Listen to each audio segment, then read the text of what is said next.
बोले भागवत महापुराण की जय। आगे की कथा है सूर्यवंश राजा शर्यात की। कथा शुरू करने से पहले गोविंद के चरणों का ध्यान करें।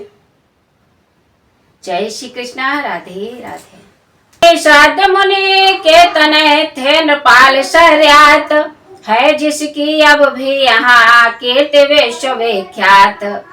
वे एक बार डेरों समेत जा पहुँचे किसी तपोवन में, थे जहाँ समाधि लगाए हुए ऋषिराज चयन हरि चिंतन में। पर उनका कोई पता न था, हाँ एक ढेर दिखलाता था, जिसके छेदों से चमक लिए बाहर प्रकाश सा आता था। नभ की कन्या खेलती हुई जा पहुंची ऋषि की बावी पर, या बालापन की लहरों में पहुंची जीवन की भावी पर।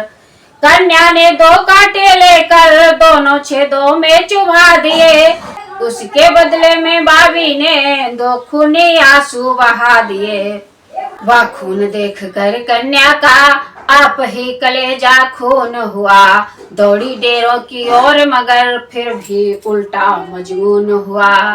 सेनाओं का सरदारों का बेतोड़े ही बल टूट गया, चढ़ गए पेट हद से बाहर मलमूत्र त्यागना छूट गया।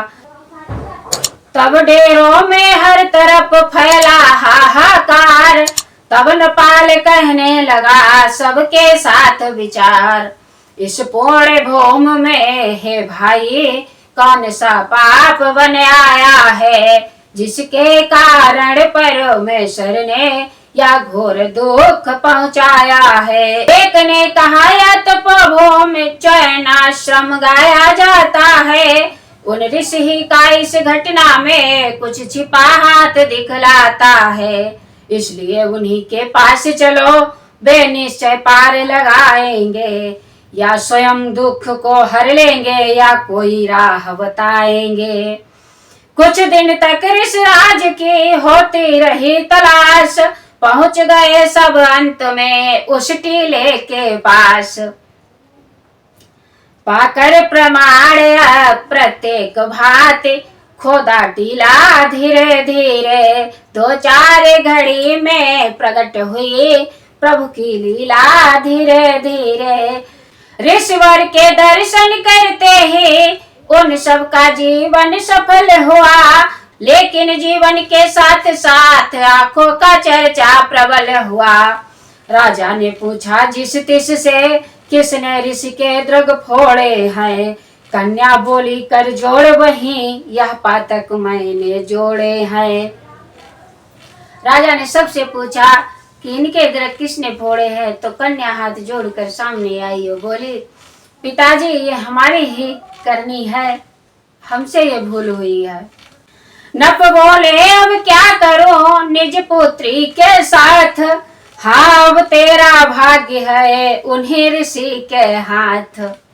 राजा कहने लगे तुमने ही ये कसूर किया है, अब तुम्हारा भाग्य इन्हीं ऋषि के साथ है। मैं यही छोड़ कर जाता हूँ, बस यही दंड भैराग समझ। वह क्षमा करे तो क्षमा समझ, वह त्याग करे तो त्याग समझ। इतना कहकर चल दिए नृपति, जोड़ा कोई आधार नहीं, जोड़ा कोई आधार नहीं। इस पर भी चौन योगेश्वर ने देवी को किया स्वीकार नहीं। राजा ने वही कन्या छोड़ दिया और चले आए। हाँ भी न कही ना भी न कही, दुविधा में नैया पड़ी रही। ऋषिराज समाधि लगाए रहे, कन्या कर जोरे खड़ी रही। इसी हाल में सुख कर काटा हुआ शरीर, जागे 14 वर्ष में योगी राज मत धीर। उस श्रद्धा पर भक्ति पर द्रव्य दया आगार, प्रकट हुए आह्वान से झट अश्विनी कुमार। ऋषिराज समाधि लगाए रहे, कन्या हाथ जोड़कर वहीं खड़ी रही। हाँ ना की कोई स्थिति ही नहीं बनी। हाथ जोड़कर कन्या ऋषिराज के साथ खड़ी रही। खड़े खड़े 14 वर्ष बीत गए तो उनकी समाधि खुली। देखा इतनी भक्ति। ऋषि बोले, हे शनि वीर, इन आंखों में प्रकाश भर दो। कोई विशेष औषधि देकर यह बूढ़ी देह तरुण कर दो। अश्विनी वैद्य ने जड़ियों से ऐसा कुछ जल तैयार किया, जिससे ऋषि के उजड़ तन को फिर से नवबाग बहार किया। जिस औषधि के योग से हुई तरुण वह देह, है प्रसिद्ध वह आज तक च्यवनप्राश अवलेह। उसे आज भी च्यवनप्राश कहते हैं। उस औषधि के सेवन ही से कन्या का सुंदर वर्ण हुआ। कुछ समय बाद वैदिक विधि से मुनिवर का पाणी ग्रहण हुआ। मुनिवर प्रसन्न होकर बोले, अश्विनी सर्वदा सुख पाओ। हे प्रियवर, मेरे लायक भी कुछ अपनी सेवा बतलाओ। उत्तर में कहा अश्विनी ने, मैं देवी वैद्य कहता हूँ। देवों की औषधि करके भी देवों में भाग न पाता हूँ। हे देव, दिला दो किसी तरह सब देवों में स्थान मुझे। देवों के साथ भाग पाऊं, बस दो इतना वरदान मुझे। उन ऋषि ने कहा कि हमसे भी कुछ वरदान मांग लीजिए। तो अश्विनी देव कहने लगे, मैं देवताओं का वैद्य होकर भी देवताओं में स्थान नहीं है, किसी तरह हमारा भी स्थान देवताओं में दिला दीजिए। ऋषिवर बोले, कुछ दिनों ठहरो वीर कुमार, या सब कुछ हो जाएगा इच्छा के अनुसार। अश्विनी विदा ले कर गमने, शोर स अंग अनंग जमा। ऋषि के विराग में रंगों में अनुराग राग का रंग जमा। कुटिया न रही, धुनी न रही, कंचन के महल दिखाने लगे।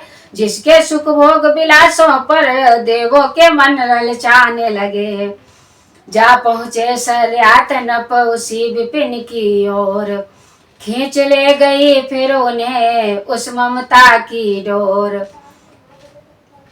एक दिन राजा शिकार खेलने गए तो बेटी की ममता खींच ले गई। सोचा, देखें हम कई वर्षों पहले बेटी को यहाँ छोड़ कर गए थे, देखें आज उसकी क्या अवस्था है। राजा गए, देखते हैं कि वहाँ कोई कुटिया नहीं है, अब तो वहाँ रंग महल है। स्वर्ग से सुंदर वहाँ का वातावरण है। पर जाकर देखा वहाँ बदला है सब रंग। अंग अंग पर विपिन के है बलिहार अनंग। वह तपोभूमि है रंग भूमि, छा रही छटा न्यारी न्यारी। प्यारी प्यारी फुलवारी की करती किलोल क्यारी क्यारी। दैवी वैभव इंद्र के भोग, राजसी ठाठ बलिहारी है। कलियों की कुसुमारी पर आलियों की अलग बहारी है। चकित हुए शर्यात नप वह सब चरित निहार। ठिठक रहे करने लगे मन में विविध विचार। यह बन क्या उन्हीं च्यवन का है, क्या किसी और का उपवन है। यह जो कुछ है क्या सचमुच है, या मेरी मति में उलझन है। ऋषि कन्याओं के बदले में जमघट है कुछ सहेलियों का। सत्संग और हर कीर्तन में चर्चा है रंग रेलियों का। धुनिया नहीं बेदिया नहीं, दुनिया भी हवा छा रही है। विषयों की विषम विशैली सी गलियों में गंध आ रही है। सोच रहे थे नपतियों देख देख वह धाम, किया सुकन्या देवी ने तब तक उन्हें प्रणाम। देख कर राजा विचार कर रहे हैं मन में कि ये मेरा मति भ्रम तो नहीं है कि ये सच में है। तब तक आकर कन्या ने उन्हें प्रणाम किया।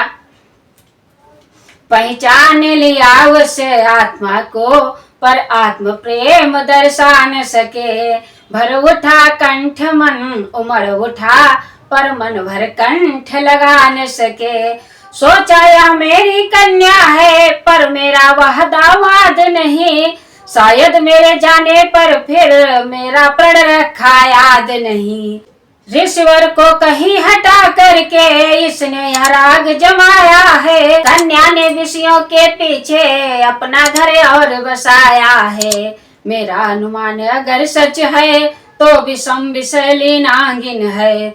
मेरे जीवन का दूषण है, यह कन्या नहीं कलंकिन है। राजा सोचने लगे, हमारे जाने के बाद इसने प्रण याद नहीं रखा, ऋषि को कहीं और हटा के और किसी और राजा से विवाह कर लिया है। यही सोचकर प्रेम तो उमड़ा लेकिन हृदय से लगाया नहीं। कहा यदि ऐसा है तो ये कन्या नहीं कलंकिन है। ऐसा विचार कर रहे हैं मन में। पर जब कन्या ने कहा वह सब ऋषि का हाल, तब तो छाती से लिपट रोने लगा नपाल। लेकिन कन्या ने सारा हाल समझाया है अपने पिता को कि ये वही च्यवन ऋषि हैं। राजा हृदय से लगाकर कन्या को रोने लगे। मिले च्यवन ऋषि राज से नृपति सहित आह्लाद। यज्ञ योजना की गई कुछ दिवसों के बाद। ऋषिराज च्यवन ने उसी समय सारे देवों को बुलवाया, एवं उनके ही साथ साथ अश्विनी वैद को बिठलाया। लेकिन इंद्र ने विरोध किया, बोला या कभी नहीं होगा। होगा तो इतना याद रहे, अब यह यज्ञ भी नहीं होगा। ऋषि ने पूछा इसका कारण। सुरपति बोला कमीन है यह, मिलता है सदा रोगियों से, इस कारण जातिहीन है यह। ऋषिवर बोले देवगण है यह उल्टा ध्यान। जाति हित ऐसी बंधु का करो न यो अपमान।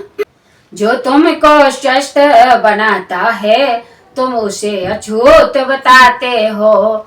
जिससे तुम लाभ उठाते हो उसको कमीन ठहराते हो।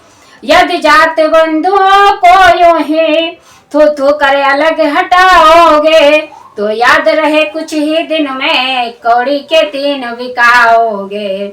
सुरपति बोला गलत ही सही हमारा ध्यान, फिर भी दे सकते नहीं हम इसको स्थान। कहा चैन ने दो न दो तुम इनको सम्मान, पर ऋषियों के निकट है सारे देव महान। इंद्र ने कहा अच्छा ठहरो, चर्चा ही आज उठा दूंगा। अश्विनी और उसके प्रेमी दोनों का नाम मिटा दूंगा। वह गदा उठाकर बोल उठा, मारूंगा दोनों शत्रु यहीं। लेकिन उस हमले से पहले रह गया उठा सा हाथ वहीं। ऋषि का प्रभाव अनसमझी में इंद्र ने झुकाया माथ नहीं। हरचंद्र उपाय लगा कर भी वह झुका गुआनी हाथ नहीं। आखिर को झुक ही गया देवों का सरदार। झुक झुक कर कहने लगा कृपा करो ऋषिराज। च्यवन की शक्ति देख इंद्र खुद लज्जित हो गए और क्षमा याचना करने लगे। मैंने अपने अनजाने से यह उल्टा अर्थ लगाया है। अपने ही जाति हितैषी को जो शूद्र छूत बताया है। दरअसल छूत शूद्र वह है जो कुल को दाग लगाता हो, देश का धर्म का घातक हो, जाति पर कुठार चलाता हो। बोले श्रीमद् भागवत महापुराण की जय। आगे की कथा है राजा अम्बरीश की।